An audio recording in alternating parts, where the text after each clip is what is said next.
I was with Daniela when you called, and your friend asks me to come here. Are you alright? He answered all my questions by just simply reading my reactions. Ganito ba ako ka-transparent? To the point na ang dali ko lang palang basahin. Bigla akong humanga. Sa lalaking may cute na British accent pero Tatagalog naman. Isa ito sa mga gwapong kaibigan ng boss kong malantod. Fine, may violation, naputol na naman ang aking sasabihin nang biglang may demonyong dumating. Sunshine. Frybake. Where is she? Puno ng takot at pagkataranta ang boses ni Jonathan. Dahil sa dalawang lalaking maskulado, at matangkad hindi agad ako nakita ni Jonathan. Sinilip ko ang binata bigla akong nanginag sa galit. At pakiramdam ko kumukulo ang dugo ko sa buong katawan. Ang kapal ng pagmumuka nitong iwan. Nalang ako ng basta-basta, habang nasa likod nito si Aidan, ang lalaki ang unang nakapansin sa akin. Bigla nitong tinapik sa balikat si Jonathan. Sabay turo sa kinaroroonan ko. Mabilis itong lumapit sa akin. Hinawi nito ang dalawang lalaki sa aking harapan, hahawakan niya ako, pero mabilis kong piniksi ang aking braso, at sabay humakbang paatras. Hindi na naman siya makahinga. Just a mere sight of him. Biglang bumalik lahat ng sakit at takot na naranasan ko kanina. Don't you dare touch me. May diin at gigil ang bawat salitang aking binitawan. Simula. Bukas, simulan mo na ang paghahanap ng bagong secretary, Mr. Montejo. And please nakikiusap ako. Layuan mo ako. Hindi mo alam kung ano ang dinanas ko kanina. Puno ng sakit at pait ang aking boses. And no, don't do this, Sunshine, fear is visible in his blue eyes. Pinipilit pa nitong hawakan ako pero mabilis akong umatras. Kung kaya't hindi ko na napansin ang matigas na mahogany table na nasa aking likuran. Dahil mabilis akong umiwas sa lalaki, ay malakas ang naging impact ng pagkabungo ko sa matigas na mesa. I flinched. Naramdaman ko ang bahagyang pananakit ng aking balakang patungo sa aking tiyan. Wala sa sariling napahawak ako sa nanakit na puson. Ayoko na boss. Binabawi ko na rin yung usapan natin. Ayokong maging hadlang sa kung anuman ang pinaplano mo si buhay. Kasi alam kong wala ako roon, hindi ako kasama sa mga plano mo sa buhay. Sino ba naman ako diba? Isang hamak na secretary mo lamang. Hindi ko na napansin na nag-uunahan na pala sa pagbagsak ang aking mga luha, habang hawak ang puson na mas lalong tumindi pa ang pananakit. Arg! I cried out loud. Breathe, are you okay? Nag-aalalang tinig ni Cairo mula sa aking likuran.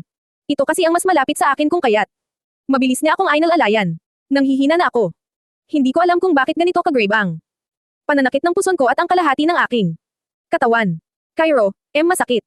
Namimilipit sa sakit na wika ko. Frybake. Narinig kong malakas na mura ni Jonathan. Nanlalabo na ang aking paningin, naiiyak na rin. Dahil sa sobrang sakit, naramdaman kong malakas na hinawi ni Jonathan si Cairo at agad niya akong binuhat. Call a Frivix King ambulance. Frybake. Natatarantang wika ni Jonathan. Naramdaman kong natatarante na rin ang mga tao sa paligid. Aiden, call Tristan right away, make his emergency room empty. Pag may nakita akong isang pasyente roon pasasabugan ko hospital niya. Puno ng otoridad na saad ng isang malamig na boses. Up. Fine. Boses ni Aiden. Kahit nanghihina ay mahina ko hinampos ang lalaking may bitbit sa akin. I hate you. Sabi mo. Mabilis ka lang bat, ang tagal mo. Bat, mo ako. Iniwan mag-isa roon. Umiiyak na saad ko rito. Unti-unti ay nilalamon na ako ng kadaliman. Stay awake, Sunshine. I'm sorry. I'm so sorry. Please stay with me. You're bleeding, Sunshine. Please hold on. Don't leave me. Puno ng takot ang boses nito. You can do this, Sunshine. I'll make it up to you. Promise just stay with me. I'm so sorry, Sunshine. Kahit nanlalabo na ang paningin ay naaninag. Kung may tumulong luha sa mga mata nito. Bigla akong kinilabotan ng marinig ang sinabi nitong dinudugo ako. Oh God. Please, make my baby safe. Umiiyak na. Dasal ko hangang sa tuluyan na akong mawalan ng malay. Isang puting kesam ang sumalubong sa aking nanlalabong paningin. Naaamoy ko rin ang matapang at natural na amoy ng alkohol, isama pa ang samot-saring amoy ng gamot. Kahit nanghihina ay maingat akong gumalaw. Naramdaman ko rin ang bahagyang pananakit ng aking kaliwang braso, hindi ko rin yun may galaw nang maayos. Dahan-dahan kong inangat ang kaliwang braso, at doon ko nakita ang swerong kabit. Indikasyon na nasa loob ako ng isang pribadong hospital. Kahit mabigat ang aking pakiramdam ay pinipilit ko pa rin ang bumangon sa kama. Doon ko lang napansin ang lalaking nakayup-yup sa kamaang hinihigan. Nakapikit ito at animoy pagod na. Pagod, pinigilan ko ang mga luhang nagbabadya na namang umago sa aking mga mata. Tama na. Kasalanan mo naman kung bakit nahulog ka sa lalaking ito. Kung pinigilan mo lang sana sarili mo, hindi mo sana ito mararanasan. Ngayon, Kahit single at nag-iisa sa buhay ay masaya. Ka pa rin, di ba? Iyon na lang sana ang pinangarap mo. But, pinipilit mo pa rin na inaabot ang bituin. Na kahit kailan ay hindi mo kayang abutin. Everyone wants to be the sun that lights up someone life, but for me, I choose to be your moon. 'Cause you are my star. So that we can be together. Shines brightly during darkest hour when sun isn't around. But in reality I'm not your moon, I'm just a mere human being looking at the stars shines brightly together with his moon. Kahit anong pilit ko sa pagpipigil, tuluyan nang nakahulagpos ang luha sa aking mga mata. Kasabay ng malayang paglandas ng aking mga luha ay pagtanggap ko sa katotohanan. Hindi kayang bumaba ng mga bituin sa lupa, kung kaya't tanggapin ko na lang ang lahat. Hanggang tanaw na lang ako sa mga bituin habang masayang kumikinang ito kasama ang kanyang buwan. Mabilis kong pinahid ang mga luha ng biglang bumukas ang pintuan, at pumasok isang lalaking naka-doctor's robe. May hawak-hawak itong chart. Ngunit hindi nakaligtas sa aking paningin ng gwapo nitong mukha, mata NGOs na ilong at pulang mga labi. Nakaman ba nito kaya bumagay? Sa aura nito ang pagiging maangas, pero handa ka na mga alagaan anumang oras. Kahit hindi ko na hulaan, isang tingin pa lang lahat na ng pasyente nito ay puro mga babae. Kung ganito katikas at ka gwapo doktor mo, parang gusto mo na rin magkasakit araw-araw. You're finally awake, masayang saan nito? Nagtatakang tingin ang ibinigay ko rito. Imbes kasi na lumapit ito sa akin, ay humakbang ito at nilapitan ang lalaking natutulog. Malakas nitong niyugyug ang balikat ni Jonathan. Hoy, hindi hotel ang hospital ko. Pasyente mo, gising na ikaw, tulog pa. Nangaasar na wika nito. Frybake, man. Shut up. Papungas panggas na. Dumilat si Jonathan, magagalit na sana ito sa doktor. Ngunit nang makita niya ako, biglang lumambot ang mga mata nito. Hey, Sunshine, are you okay? May masakit pa ba? Frybake. Puno ng pag-aalala ang mukha nito. Mabilis itong humarap sa doktor na ngayon ay natatawa na dahil sa itsura ng binata. Frybake it. Tristan, do something. She's still in pain. Use all your medical equipment. Just make sure she's no longer in pain. Natatarantang saan nito? Calm down, man. You look like an idiot. Oh, I wish you could see your face right now. Natatawang saan nito? She's fine, okay. She's just pregnant. He happily announced. Congratulations, Miss Desav. Lumapit ito sa akin at mahinang tinapik ang aking balikat. Tulalang napatitig ako sa abuhing mata ng doktor. Nakanganga at hindi makapaniwala. Ano po iyon, Dok? Come again. Sabay naming wika ni Jonathan. Nalipat ang tingin ko sa lalaking tulad ko ay hindi rin ito makapaniwala. She's pregnant. Hindi ko na mapigilan ang mapapikit at ang tulong ng mga luha. Sa wakas yung pinapangarap ko andito na. May buhay na sa loob ng aking tiyan. Ang buhay na bubuo sa aking pagkatao, ang buhay na matatawag kong akin lamang. Ang aking munting anghel. Congratulations, you're pregnant. Those words echoed in my mind like I'm in a depth. Inhale, and those words is my salvation. I should be happy, right? But why does I felt like something is missing? Yes, indeed I'm happy with the news, but suddenly I sense like I was a beautiful, wonderful Cecil but shallow inside. I am ready to be a mother. I've prayed for this magical moment to come, but the biggest and terrifying question is, si Jonathan ba ay ready na maging ama? Yes, offer ito ng sperm nito. But, now that Aurelia is in the picture, ano na mangyayari sa akin at sa anak niya? Saan na kami lulugar sa buhay ni Jonathan? Paano kung tulad sa nangyari kanina, bigla lang kaming iwan ni Jonathan nang dahil lang ulit kay Aurelia? Fear crept into my whole system. How are lives going to change 360 degrees, and I wasn't prepared for this. I am disappointed on him. Questions stumble around in my head, without a reasonable response. And then I felt a hand holding my trembling one. Hindi ko man lang namalayan na nanginginig na pala ako. I'm scared. I thought I'm prepared, but I'm scared. You, okay? Do you feel something? Do you want anything? I read a lot of articles about pregnant women. Some are terrifying, but we're in this together, right? Puno ng pag-aalala at pag-asa ang mga mata nito, habang nakatingin sa akin. I tenderly looked at the man. I let out a deep, exaggerated sigh. Now, the first and biggest question she needs to resolve. What would I do with this man? May kasalanan ito, at dahil sa ginawa nito, kamuntik pa na mawala sa akin anak ko. Anak nila. I need to breathe. Ayaw muna kitang makita. Wika ko sabay hila sa kamay nitong mariing nakahawak sa akin. I felt sorry for him, but I need this. I need to breath. I mean, I need space ta. Breath, give me some alone time. Cause, honestly, sinisisi kita sa nangyari sa akin ngayon. Nanlalaki ang mga matang hindi ito makapaniwala. Sa sinabi ko, fear is evident in his blue eyes. Ganito. Din ang naging reaction nito nang sabihin ni Doc. Tristan ang kalagayan ko at ng batang nasa sinapupunan. Naalala ko naman ang sinabi ni Doc Tristan kanina. Bago ito umalis, at iniwan kaming dalawa sa loob ng aking silid. Paano yan, Doc? Uminom ako ng gamot para sa UTI, may history kasi ako ng UTI tapos lately. Nanakit pupuson and I'm suffering from back pain. Nag-aalalang tanong ko sa poging doktor. If you have a history of UTI, maybe during your pregnancy period. It may trigger, but I'll give you some antibiotics and it is safe for pregnant woman. Like you, and I highly suggest, drink a lot of water. And of course eat healthy food. We need to treat it. Right away, cause sometimes UTIs later may lead to preterm labor. Maagang panganganak, we don't want that, do we? Seryusong saad nito. Then, what will happen to her now? She bleeds. What happened to my baby? Jonathan said with a worried and trembling voice. Inirapan ko ito kasalanan niya naman kasi. Pero, agad ko rin na kinalma ang sarili, naramdaman.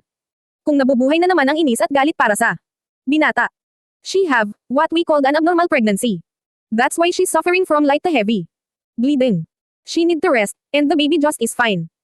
I already give her some medicine para kumapit lalo. Si baby. Sagot nito kay Jonathan. Bigla itong bumaling sa akin na may nag-aalang mga mata. If you're still suffering from pain, we need to run some tests to make sure that everything is fine. But, for the meantime I suggest you need a full bed rest. Don't stress yourself. You should take good care of your body and of course your baby. Dok, tanong lang po, dinyugo kasi ako noong nakaraan. Normal lang ba iyon? Nagtatakang tanong niya. Yes, 20% of pregnant women experience that. It's called implantation bleeding. It's believed to be a sign that the embryo is implanting in the wall of uterus. It happened mostly to the first-timer mom, like you. Some major unidentifiable reasons is your body is going through many changes. Changes to your cervix and hormonal changes as well. Mahabang paliwanag nito, bigla akong nakahinga ng maluwag. No, sunshine, I know it's not you who's talking. Right now, it's just that hormone thingy, right? Boses ni Jonathan ang nagpabalik sa akin sa realidad. Mahina pa itong natago sa bailing, muli. Nitong kinuha ang aking kamay at dinala sa mga labi nito, masuyo at maingat nitong hinalikan. You're just joking, let me take care of you sunshine. Pagsusumamo nito. Umiling ako at inangat ang aking kanang kamay, at masuyong hinaplos ang pisngi nito. I don't know. What's the real score between you and Miss Aurelia?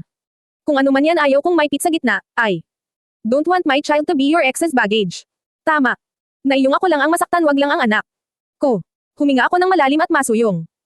Hinawakan ang kamay nitong mahigpit na nakahawak sa akin. Nasasaktan ako kapag nakikita ko kayong dalawa na magkasama, sumisikip dibdib. Ko kapag nakikita kitang masaya, pero hindi ako ang kasama. Masyado kayong perfect para sa isa't isa hindi ko alam kung saan ako lulugar o sadyang. Ang tanga ko lang talaga. Simula pa lang sinabi mo. Nasa akin kung ano ang gusto mo. Pero hindi ko alam ba't nahulog pa ako sa'yo. Matapang nasabi ko sa lalaking nakatulala. Maybe her hormones are taking over, basta ang alam ko lang. Ilabas ang lahat ng sama ng loob at hinanakit kay Jonathan. Minus the confession part. Sana, pero dahil nasabi ko na ang lahat wala nang bawian pa. Biglang gamaan ang aking pakiramdam. Parang naging okay ako bigla. I accepted and face the fact na kung minahal ma'am natin ang isang tao, hindi nangangahulugan iyon na kailangan din tayong mahalin ito pabalik. Loving is a matter of giving not taking, it's a matter of loving selflessly. Not selfishly. And beside I'm already fall in love even though she didn't see him or her. In love about the life, that day by day will eventually grow inside her. Mahina akong napatawa nang makitang nakatulala lang si Jonathan hindi ito makapaniwala. Ano ka ba? Ikaw pa din ang kikilalaning ama ng anak ko. Natin, pala. All I wanted was time and space. Masyado akong marupok pagkasama kita. Natatawang saad ko nang dahil sa hormonal imbalance naging ibang tao yata ako. You mop, hindi na nito natapos ang sasabihin. Nang biglang bumukas ang pinton. Hey, isang nakangiting Cairo ang sumilip sa pinton at nang makita niya akong gising at upo sa kama. Agad itong pumasok at lumapit sa akin. Hindi ko alam pero ang gwapo talaga nito sa paningin ko, lalo na yung dimple nitong hindi kalalimnan pero sobrang attractive naman. Kumusta na pakiramdam mo? Okay ka na ba? May halong pag-aalala ang boses nito. Lumapad ang pagngiti ko dahil sa sinabi nito. Nako, okay lang ako. Ano ka bi, naputol ang kong. Ano man ang sasabihin ko dahil sa isang taong may madilim at nakakatakot na aura. She's fine. She's just pregnant, no we are pregnant. Thank you for your concern. Madilim. Ang mukha magkadikit ang mga kilay. At may halong gigil pa na sinabi ni Jonathan ang salitang Pregnant. Biglang nakapagtataka ang mga ikanikilos nito. Really? Congratulations Brit, kaya ka siguro may daladalang crackers at bote ng mayonnaise. Pinaglilihian mo ta ano? Masayang saad ni Cairo. Sabay angat sa plastic na may tatak ng isang convenience store kung saan ako bumili ng makakain. Kanina bago ako hinuli. Minsan talaga ang weird. Nang taste ng mga buntis, dagdag pa nito sabay. Tawa ng malakas. Buti na lang talaga dinala ko. Tarito, naiwan mo kasi sa office kanina. Baka. Kailangan mo to, at hindi nga ako nagkamali. Bigla itong napakamot sa ulo na tila nahihiya at the same time may nakapaskil ng ngiti sa mga labi. Hindi ko alam pero tuwang-tuwa ako kay Cairo. Lahat ng ginagawa nito ay nakakatuwa na para akin. Bigla ko itong hinaampas sa braso sabay tawa. Nang malakas. Maraming salamat, Cairo ha. Kanina ko pa hinahanap eh. Naiwan pala. Natatawang saad ko sabay kuha sa supot na dala. Dala nito. Hindi ko nga alam na buntis ako, eh. Ngayon ko lang din nalaman. Kaya pala ang weird. Nang kinakain ko lately. Thank you, ulit dito ha. Masaya na si baby, asterisk, sobrang tapad ng ngiti ko. Ngunit bigla akong kinabahan sa hindi malamang dahilan. Para kasing biglang-bigla ay lumamig ang buong silid. And I shrugged it off, binaliwala ko. Nalang yon, at masayang kumakain ng crackers. Habang kakwentuhan si Cairo. Giliw na giliw talaga. Ako sa binata. Constantine, yes HSVR Asti I Kochu Poker. Jid Ona. Ona Layabila yes, Chilovichis Kuyu Bloko. Verno. Kor Osho, Yadam Yechu Nibad, oh yes. Napalingon ako kay Jonathan. Nagulat ako ng bigla. Itong magsalita na parang galit na galit.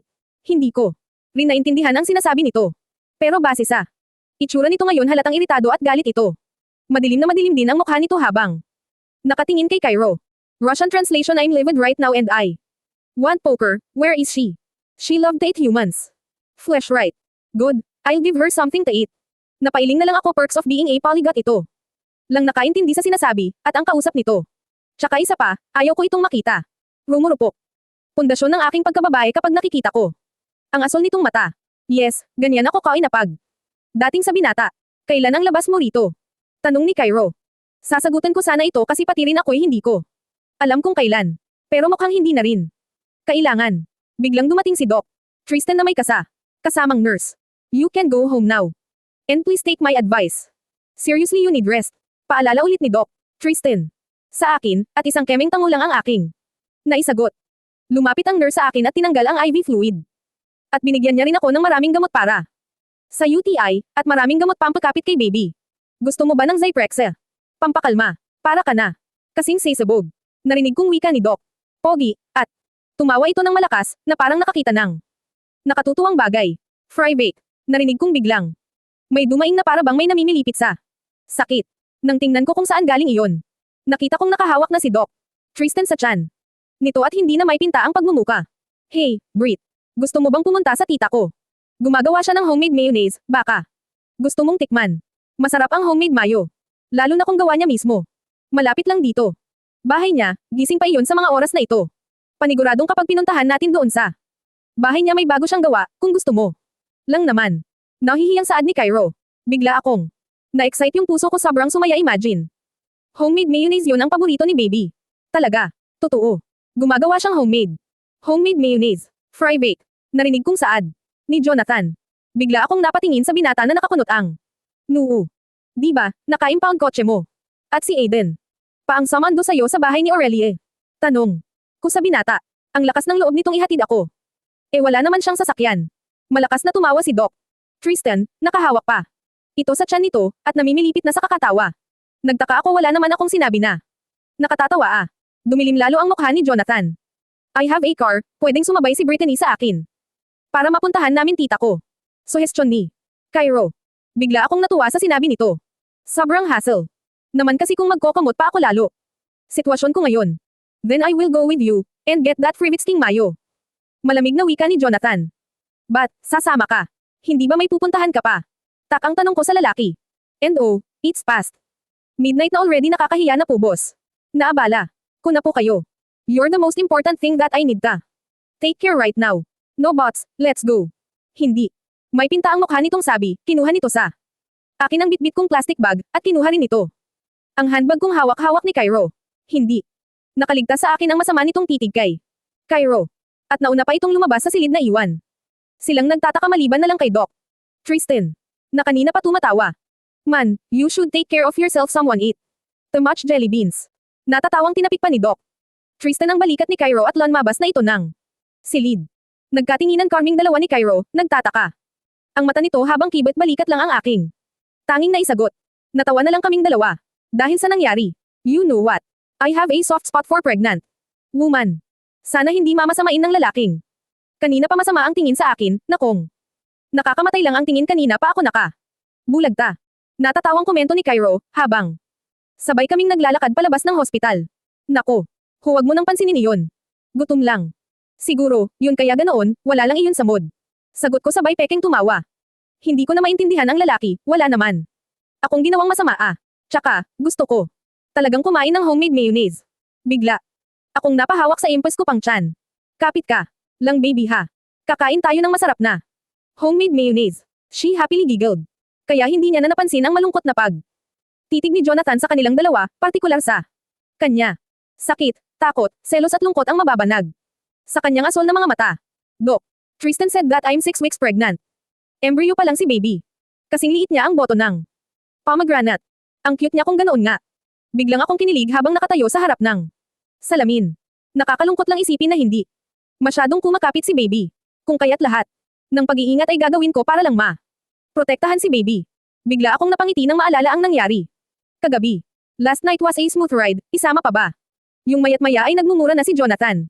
Para kasi itong isang bulkan na anumang oras ay bigla-bigla na lang itong sasabog. Hindi ko na lang ito pinansin pa.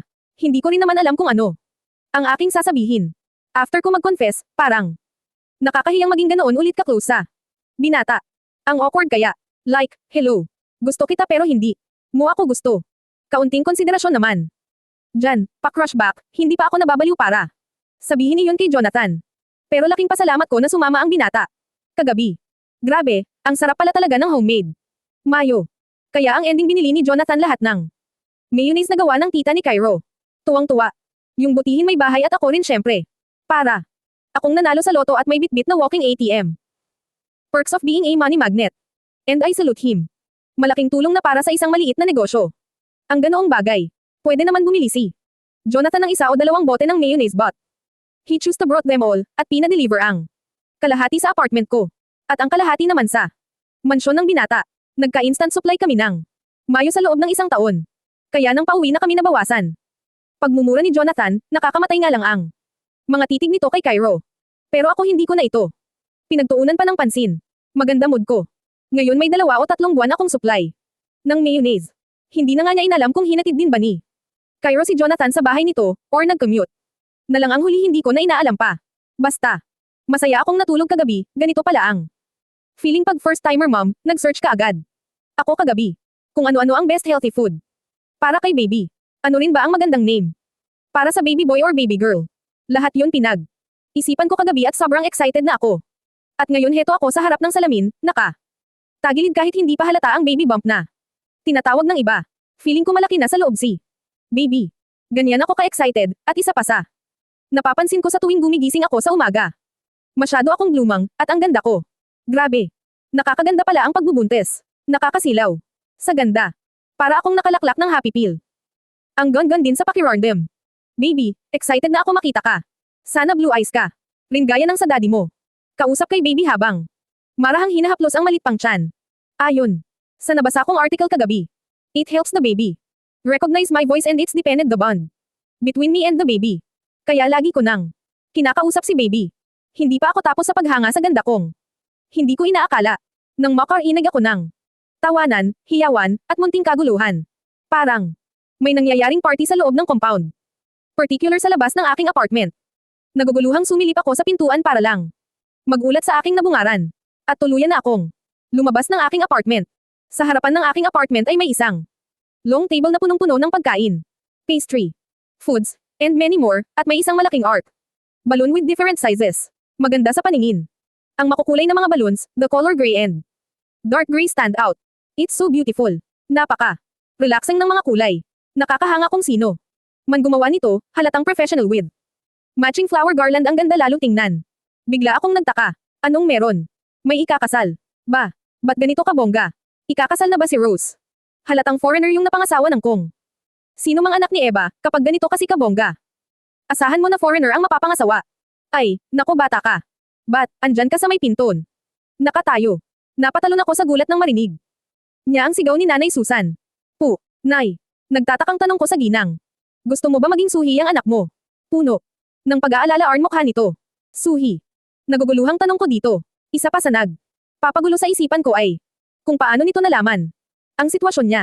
Naguguluhan man ay, humakbang na lang siya palabas at gumilid para makaalis sa pinton. She's referring to breech pregnancy or what we called suhi, in a simple words pag lumabas na si baby imbes kasi una ulo, nauna ang paa niya, that's what we called suhi. Napalingon siya sa taong nasa likuran, at ang sumagot sa kanyang katanungan. Kung hindi pa sa famous man ba nito, hindi niya paagad-agad makikilala ang poging doktor. Casual lang kasi ito, isang red polo shirt at tokong lang ito, malayo sa itsura nito pag nasa hospital ito. Nako, kaya ngayon palang iwasan mo na ang tambay sa labas ng pinton. Tasaka, sitihin mo kung sino man ang nakatayo sa may pintuan no. Para hindi ka mahirapan sa pag-ere at paglabas kay baby. Paalala pa ni Nay Susan sa kanya. Diyan. Muna kayo ni Doc. Ilagay ko lang tong masarap na suman sa lamesa. Magiliw na umalis na ang ginang. At pumunta na sa lamesa kung nasaan ang magandang baluon art na nakakaagaw pansin. Talaga. Wala pa naman scientific explanation kung konektado ba ang pinton at ang posisyon ni baby. Pero, walang masama kung sumunod ka na lang. Para sa ikakatahimik ng lahat. Bulong pa ni Doc Tristan sa kanya sabay kindat. Doc Tristan, ano po ang ginagawa niyo dito? Naguguluhang saad niya. Natawa pa siya nang ngumuso ang doktor, para itong may tinuturo. Likuran niya. Magrereklamo pa sana siya, tinatimad ba itong gamitin ang mga daliri? Kailangan nguso talaga. Kung hindi lang talaga ito gwapo at cute sa ginawa, mananapak talaga siya ng lalaking feeling cute. Nilaybot niya ang paningin, doon niya lang napansin na umulan ng mga gwapo at matupunong lalaki sa loob ng compound. Biglang nilukob ng kasiyahan ang kanyang puso and her eyes start to well up. Maybe, just a hormone thing, pero sino ba nanan ang hindi maantig sa masasaksihan mo? Fry bake. Lang balloons pa ba kailangan mo? Baka pati sa labas lalagyan mo din. Narinig niyang reklamo ng boss niya, na busy sa pagpapalobo ng mga balloons. Manual pumping kasi ang ginagawa nito. Nangangalay na siguro ang braso kaya puro na ito reklamo, habang si Desmond naman ang tagatali at tagadikit sa mga balloons. You just give me an idea. Why not? Right. Masayang tura nito, naka-thumbs up pa sa boss niya. Give me more balloons, baby. Natatawang saad nito. Habang karga nito si Sunny nakasakay. Ang bata sa body carrier nito at walang pakialam sa mga nangyayari. Buti din at hindi nagrereklamo ang mga tenant sa dingding kasi niya dinidikit. Okay, sana kung isa o dalawa lang, kaso ang dami niyang dinidikit, halos mapuno na ang bawat dingding ng buong compound. Fuck you. I'm done. Reklamo ng boss niya. Sabay balibag sa mga balloons. Tell me again. Kaninong idea ba itong ginagawa natin? May pasabi-sabi ka pa na gusto mong maganda ledge ang nakikita ni Brittany. Para gumanda din ang pakiramdam ni baby. Tapos ikaw ang una nagrereklamo. Single ni Desmond sa boss niyang, halos magkadikit na ang kilay sa inis. Hala, ipagpatuloy mo ginagawa mo. Para sa anak mo. Pinipilit ni Desmond na paseryusuhin ang boses, pero hindi magkakaayla na natatawa ito sa itsura ni Jonathan. At yung tinawag nilang Constantine ay Prenteng. Nakaupo sa dulong bahagi ng lamesa, gusto niyang matawa para kasi itong isang hurado. I don't like this. Too stinky, pregnant women hate this kind of smell. Prenteng tura ni Constantine. Ang hurado ng mga pagkain, may nakahilera kasing chef sa gilid nito at bawat isa ay may bitbit na food tray. The sir, yes, sir. Magalang na sagot ng isang chefs. But, niya alam. Nakasuot ang mga lalaki ng puting polo shirt, habang may nakasabit na apron na may nakaprint na ang poging chef ng buhay mo. May suot din silang chief hat. Si Constantine ay busy sa pagta-taste test, or should I say smell test. Inaamoy niya lang kasi hindi man lang tinitikman. Pwede ba palat kami ni Constantine? Sa ating lahat. Ako ang may pinakamahirap na trabaho, maawa naman kayo sa muscle ko. Reklamo ni Aiden sabay flex sa biceps nitong namumutok sa pawis. Hubad. Borrow na din ito, kaya tuwang-tuwa yung mga chismosa para silang nakakita ng live show dahil sa mamantikang abs ni Aiden.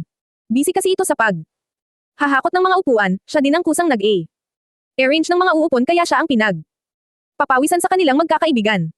Sa ating lahat ako ang may pinakamahirap at importanteng trabaho. What if Brittany don't like the food we serve? So the baby is at stake. So ako. Pamasisi nyo dahil di ko nagawa trabaho ko. Nakataas ang kilay na sagot ni Constantine, at binaliwala na nito si Aiden na puro reklamo. May nakita din siyang isang lalaki na kulay ginto. Ang buhok ayaw din paawat ang kagwapuhan nitong taglay. He really stood out because of his regal looks and his golden flocks.